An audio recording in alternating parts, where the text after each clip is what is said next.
પાદેડી રામપુરમાં રોડની અધૂરી કામગીરીની વાહન ચાલકો પરેશાન, ફક્ત કપચી પાથરવાતા વાહનો પંચર થવાની ઘટનાઓ બને છે.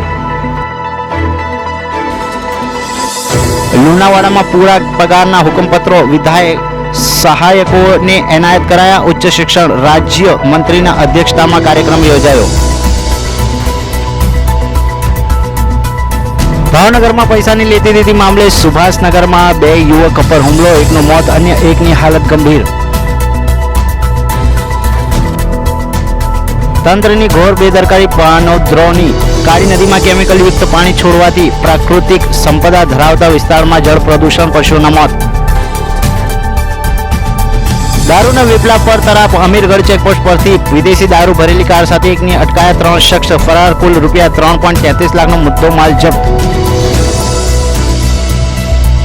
પાણી માટે લડત. કચ્છના દુધઈ નર્મદા બ્રાન્ચ કેનાલ મુદ્દે ખેડૂતે ફરી સરકાર સામે વિરોધ પ્રદર્શન શરૂ કર્યું. ટ્રેક્ટર રેલી યોજાશે.